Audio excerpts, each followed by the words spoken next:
안녕하세요. 참이에요. 이제 비트코인이란 무엇인가 본격적으로 비트코인 공부를 해보려고 합니다. 이 책은 사토시 나카모토가 비트코인 창시자잖아요. 사토시 나카모토가 이제 비트코인을 출시하기 전에 이제 작성한 8쪽짜리 논문 비트코인 백서를 해설한 책입니다. 그래서 그 비트코인 백서에 이제 들어있는 내용이 비트코인이 무엇인지, 어떤 기술적인 원리로 작동이 되는지, 왜 중요한지를 이제 설명을 해놨다고 하고, 창시자만큼 자기가 만든 이 비트코인이 뭐라고 해야 될까? 어떤 것인지 잘 설명할 수 있는 사람은 없잖아요. 그래서 굉장히 의미가 있다고 생각해서 공부를 해보려고 하고, 굉장히 깊이 있는 책입니다. 그래서 읽는데 시간은 좀 걸릴 것 같은데 공부한다는 생각으로 천천히 봐야 할 것 같아요. 그래서 이 책을 통해서 저희가 이제 봐야 되는 건 특히 블록체인 기술과 작업 증명 방식을 통해서 주관기관 없이도 신뢰할 수 있는 개인 간의 디지털 화폐 시스템이 핵심인 것 같습니다. 그러니까 저희가 개인과 개인 간의 돈을 주고받을 때 은행이나 이제 신뢰하는 그런 중개기관을 통하지 않고 통하지 않고도 개인 간의 디지털 화폐 시스템을 만든다 라는 의의가 있고, 그거 자체로 어떻게 보면 굉장히 혁명적인 거죠. 화폐라는 게 중앙에서 관리하는 중앙 통제 기관이 필요하잖아요.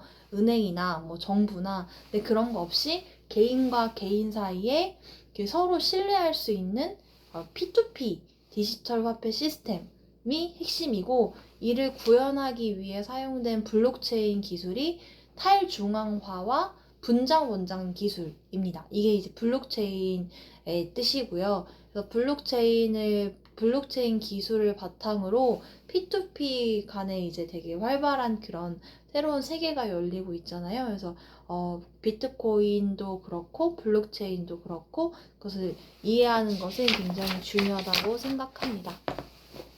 그래서 지금 책 초반부에 최우선으로 알아야 할 비트코인 핵심 개념이 나와요. 그래서 어떤 내용들을 알아야 되는지 이제 간단하게 요약이 되어 있고요. 일단 첫 번째는 블록체인입니다. 블록체인은 뭘까요? 딱 저희가 상상을 해보자면 블록들이 체인으로 연결되어 있는 게 블록체인이겠죠? 그래서 그 말이 맞아요. 여러 개의 블록체인이 한 줄로 연결이 되어 있대요. 그래서 특정 시간에 발생한 거래 기록을 이제 포함을 하고 있는데, 첫 번째 생성된 블록에 그때 이제 발생한 거래건, 보통 한 1,500건에서 2,000건 정도가 포함이 된다고 해요. 거래건이 포함이 되고, 그 다음 거래건이 또 이제 연결이 돼서 블록으로 또 존재하고, 또 블록으로 존재를 하고, 그런 식으로 쫙 한 줄로 모두가 연결이 되어 있다고 하면은 저희가 뭐 하나를 수정하기 어렵겠죠. 그래서 위변조를 방지하는 그런 기술입니다. 그래서 블록체인은 간단하게 말하면 모든 거래 정보를 하나 블록들 간의 연결로 유지를 해가지고 위변조를 방지한다. 왜냐면 모두가 다 연결이 되어 있는데 제가 그 중에 하나를 위조나 변조를 하려고 하면 그 이후의 것들도 값이 다 바뀐대요. 그러니까 어떻게 보면 하나만 위변조를 할 수가 없는 거죠. 그리고 이 블록으로 연결된 이 거래 기록의 총 집합체를 중앙에 하나에서 관리를 하는 게 아니라 노드라고 불리는 컴퓨터들, 그러니까 노드가 즉 채굴자들이래요. 그래서 그 네트워크 참여자들이 이 블록체인에 관련된 사본을 모두 다 동일하게 가진대요. 그래서 블록이 하나 생성이 되면 모든 그 참여자 노드들이 그 블록을 다 동일하게 추가를 해서 같은 블록체인 상태를 유지를 하는 거죠. 같은 동일한 사본을 가지고 있는. 그러면은 만약에 한 노드가 그거를 변경을 했어도 다른 노드가 뭐 내가 갖고 있는 거랑 다른데 이런 식으로 검증을 할 수 있잖아요. 그래서 이제 위변조를 방지한다는 내용입니다. 이게 중요한 이유는 그 디지털 화폐잖아요. 디지털 자산 같은 경우에는 제가 이거를 이 사람한테도 보낼 수 있고 이걸 복제해서 다른 사람한테도 보낼 수 있잖아요. 근데 화폐라는 게 내가 뭐 예를 들어서 A한테 뭐 10,000원을 보냈어요. 그러면은 나는 이제 그 10,000원이 적어지고 A가 10,000원이 추가가 돼야 되는데, 그게 아니라 내가 A한테 10,000원을 보냈는데 나는 10,000원이 빠지지 않고 B한테도 똑같이 10,000원을 보낼 수 있다면 이건 화폐로서 신뢰를 가질 수가 없잖아요. 그래서 이거를 이중 지불이라고 한대요. 그래서 디지털 자산에서 디지털 화폐로 이제 사용을 하려면 이 디지털 자산에서 약간 발생하기 쉬운 문제인 이중 지불 문제를 해결을 해야 되는데, 그거를 비트코인은 블록체인 기술로 해결을 한 겁니다. 모든 이제 거래 기록을 시간 순서대로 연결을 하고 이거를 모든 참여자들이 다 공유를 함으로써 유변조를 방지를 해서 네트워크의 신뢰성을 확보한 거예요. 그리고 이제 거래라는 개념이 나와요. 거래는 비트코인을 송금하는 그런 행위예요. 디지털 화폐 시스템이니까 그렇겠죠? 그래서 이 거래는 입력과 출력으로 구성이 된대요. 인풋과 아웃풋으로 구성이 되는데, 인풋 같은 경우에는 제가 뭘 보내려면 제가 가지고 있는 게 있어야 되잖아요. 그래서 제가 합법적으로 받은 그 비트코인이 필요하대요. 그게 입력이에요. 어떻게 보면 내가 가지고 있는, 내가 합법적으로 받은 비트코인의 총 잔고, 기존 잔고가 입력이 되는 거고, 이거를 내가 예를 들어서 A한테 뭐 500을 보낸다. 그러면은 보내는 그 금액이 이제 출력이 되는 거예요. 그래서 이 보내는 과정을 한번 설명을 드리면, 그 송금하는 사람이 A가 예를 들어서 B한테 보내요. 그러면은 이제 출력으로 이제 뭐 예를 들어 뭐 내가 1비트코인을 보낸다? 그러면서 이제 그 그러니까 B라는 사람의 지갑 주소를 이제 입력을 할 거잖아요. 그래서 이제 거래를 발생을 하게 되면 송금자가 거기에 자신만이 갖고 있는 비밀키인 개인키로, 비밀번호인 개인키로 서명을 해야 된대요. 이 거래 진짜 내가 한 거 맞음, 이런 식으로 인증을 하는 거예요. 그런 식으로 서명을 하면서 일단 유효성을 한 번 더 확인을 하고, 그렇게 해서 거래가 발생이 되면 메모리 풀이라는 임시 저장소에 일단 이 거래 내역이 다 기록이 된 다음에 이게 다 이제 블록이 생성이 되면 블록으로 묶여가지고 아까 말씀드린 블록체인에 블록이 하나 또 추가되는 그런 개념입니다. 이해가 되고 계실지 모르겠어요. 저는 책 읽고 설명하는 거라 이해가 되는데, 어쨌든 쉬운 개념은 아니에요. 근데 어쨌든 지금 처음에 이제 요약돼서 나와 있는 거고, 뒤로 가면서 반복될 테니까 이해 안 가도 그냥 나중에 되면 이해되겠지 하고 넘어가는 것도 필요할 것 같습니다. 그리고 그 다음에 작업 증명이란 개념이 나와요. 그래서 지금 이제 아까 말씀드린 거를 보면 그러니까 거래가 그 임시 저장소인 메모리풀에 저장이 되었다가 블록이 생성된다고 했잖아요. 이 블록이 생성되는 그런 방식을 얘기를 하는 거예요. 그래서 작업 증명이라고 하는 거는 새로운 블록을 생성하고 또 생성해서 거래를 검증하는 방식, 그냥 블록체인이 운영되는 방식이라고 이해를 해도 될 것 같습니다. 그래서 이제 그 노드라고 얘기했던 그 채굴자들이 이제 참여를 하잖아요. 그래서 참여를 해서 그러니까 계속 블록체인이 유지가 되려면 채굴자들이 계속 블록이 이제 생성이 되면서 그 안에서 서로 검증을 해야 되잖아요. 노드들끼리. 그래서 어떤 방식을 비트코인은 쓰고 있냐면, 일단 블록을 만들기 위해서 채굴자가 엄청 복잡한 수학 문제를 풀어야 돼요. 해시 함수라고 약간 암호화된 그런 함수를 이용해서 생성된 그 값을, 수학 문제를 컴퓨터 자원을 활용해서 계속 푸는 거예요. 그래서 저희 뭐 비트코인 때문에 뭐 전력 낭비 뭐 되고 뭐 GPU가 동나고 막 그렇단 얘기 있었잖아요. 그래서 고성능 컴퓨터일수록 이 복잡한 수학 문제를 해결하는 능력이 좋아져서 어쨌든 이 복잡한 수학 문제를 해결을 해서 만약에 그 문제를 풀면 블록을 만들 수 있는 권리를 부여를 받는데요. 플러스로 비트코인 보상을 내가 그러니까 비트코인도 이제 보상을 받을 수가 있고, 그리고 그 블록 안에서 발생한 수수료를 내가 먹을 수 있대요. 지금 기준으로는 3비트코인이라고 합니다. 굉장히 할만하죠. 보통 블록은 한 10분 간격 정도로 이제 만들어진대요. 근데 반감기라는 걸 통해서 이 블록이 반감기는 아직은 제가 잘 모르겠어요. 어쨌든 10분 간격은 정해져 있는 건 아닌 것 같아요. 어쨌든 채굴자가 문제를 풀어서 문제 푸는 걸 달성을 하면 블록을 생성을 할 수가 있는데, 블록을 생성을 하게 되면은 이제 그 채굴자도 엄청난 컴퓨터 자원을 쓴 거잖아요. 그래서 비트코인으로 이제 보상이 주어진다라는 내용입니다. 그런 식으로 이제 블록이 계속 생성이 되고 있고, 생성이 되게 되면은 언제 이 블록이 생성됐는지랑, 그리고 블록이 생성되는 것도 하나의 거래잖아요. 거래보다도 트랜잭션, 전파, 요거 아니네요. 어쨌든 그렇게 블록이 생성이 되면 또 동일하게 모든 노드들이 자기들의 그런 블록체인 사본을 같이 동기화를 합니다. 네. 그 다음에 아까 제가 블록체인에서 이제 블록을 만들기 위해서 수학 문제를 해결해야 되는데 해시 함수라고 했잖아요. 그냥 해시가 뭐냐면 특정 데이터를 고유한 문자열로 변환하는 방식이래요.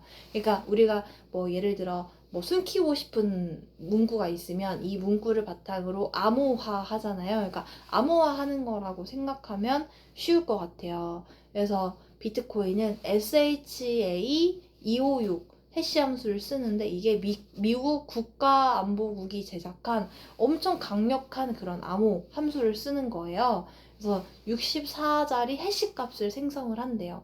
그래서 비트코인은 요 값, 해시 값, 이 암호화된 값을 굉장히 이제 활용을 많이 하고 있어요. 그래서 아까 제가 처음에 말씀드릴 때 블록체인은 각각의 블록들이 연결이 된다고 했잖아요. 근데 연결이 된다는 얘기는 예를 들어 1번 블록이 있고 2번 블록이 있으면 2번 블록이 1번 블록에 연결되어 있다는 내용을 2번 블록에 이제 담는 거죠. 그런 식으로 2번 블록에는 1번 블록의 해시 값을 2번 블록에 연결해 놓고 3번 블록에 또 연결해 놓고, 이런 식으로 모두가 다 연결이 되어 있는 거예요.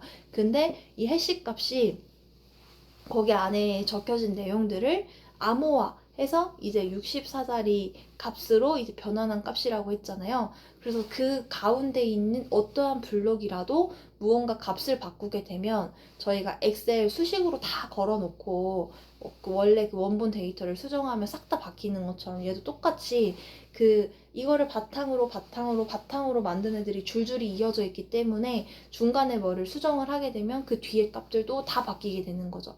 그러면은 이제 이 블록체인 사본을 하나만 갖고 있는 게 아니라 모든 채굴자, 그러니까 노드들이 다 동일하게 갖고 있다고 했잖아요. 그래서 이거를 검증할 때 이게 검증할 때 알 수 있는 거죠. 위조가 됐는지 변조가 됐는지. 그런 식으로 이 네트워크의 신뢰성을 확보하고 있습니다. 그리고 해시레이트와 51% 공격이라는 내용이 나와요. 그래서 어떻게 보면 이 블록체인 네트워크는 많은 노드들이 참여를 해야 안정적이겠죠? 그래야 이제 많은 사람들이 서로 감시를 할 수 있잖아요. 똑같은 장부를 가지고 똑같은지 아닌지 이렇게 체크를 할 수가 있으니까 그게 중요한데, 해시레이트가 뭐냐면 블록체인 네트워크에서 채굴자가 초당 얼마나 많은 해시 값을 계산할 수 있는지를 나타낸 거래요. 근데 얼마나 많이 계산을 많이 할 수 있으면 당연히 문제를 빨리 풀 수 있겠죠. 그러면 블록을 빨리 만들 수 있겠죠. 그래서 이 해시레이트가 높을수록 더 많은 블록을 생성을 할 수가 있고, 이에 따라서 네트워크 보안도 더 강화된다고 합니다. 근데 만약에 이 네트워크에 어떤 어떤 참여자가 51% 해시레이트를 자기가 다 갖고 있어요. 그러니까 전체 중에 51% 과반수 이상이 그 사람에게 만약에 넘어간다면 그 많은 노드들이 이걸 검증하는 게 의미가 없어질 수 있겠죠. 그래서 자기가 마음대로 자기 블록을 계속 우선해서 자기 편한 대로 생성을 하거나 아니면 다른 사용자들의 거래 무효화하거나 뭐 이제 거래를 수정하거나 이런 식으로 할 수 있다고 합니다. 그래서 요게 이제 비트코인 생태계가 제대로 이제 운영되지 않았을 때 그 사토시 요 사람이 이제 우려한 요소 중 하나인 것 같고요. 지금 현실에서는 지금 비트코인에 참여하고 있는 채굴자들이 워낙 많기 때문에 한 사람이 한 그런 그 집단이 51%를 소유를 할 수가 없대요. 그래서 현실적으로는 발생할 수 없는 그런 얘기라고 합니다.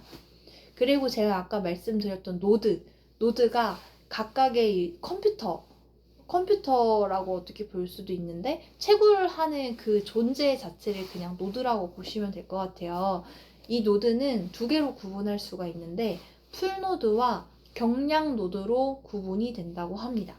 그래서 이 노드들이 하는 역할은 그 거래가 발생을 했을 때 이 거래가 맞는지 그러니까 이걸 체크하고 검증을 해야 되잖아요. 근데 풀 노드는 이 블록체인 전체를 다운로드하고 모든 거래를 검증한대요. 그러니까 엄청나게 힘이 크고 용량이 커야겠죠. 그리고 경량 노드는 뭐냐면 딱 필요한 데이터만 가져오는 그런 노드인 거예요. 전체를 다 가져오지 않고. 근데 어떤 식으로 가져오냐면 비트코인에 머클트리라는 개념이 나와요. 머클트리는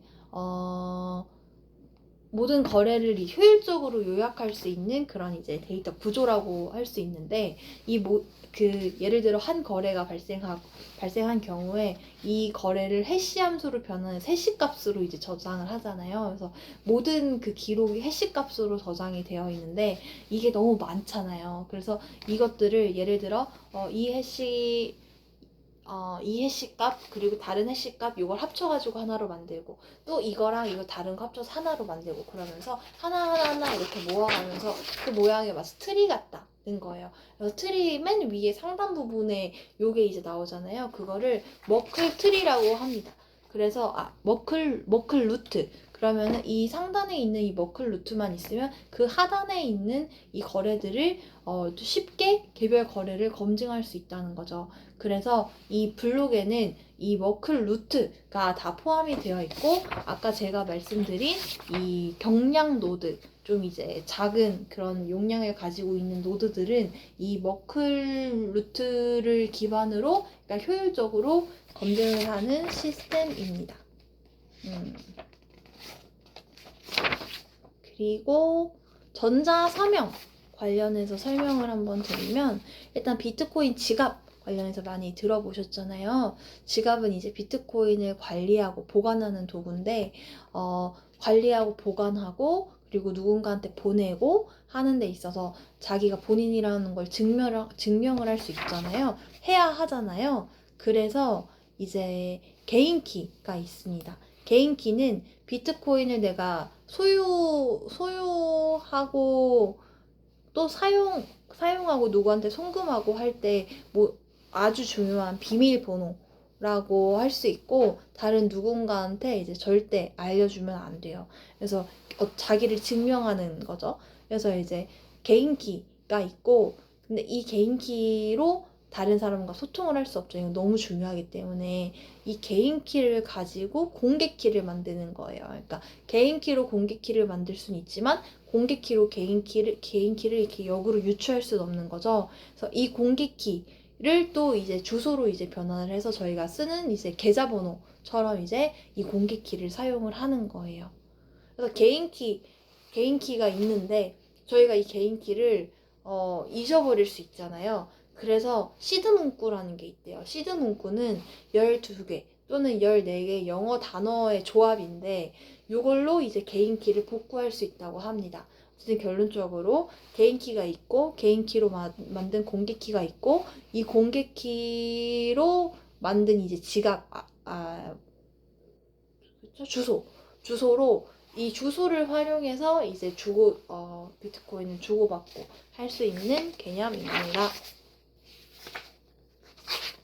네. 일단 지금까지 이제 중요한 개념은 모두 살펴본 것 같고요. 네, 다음번에는 이제 초록으로 돌아오도록 하겠습니다. 안녕.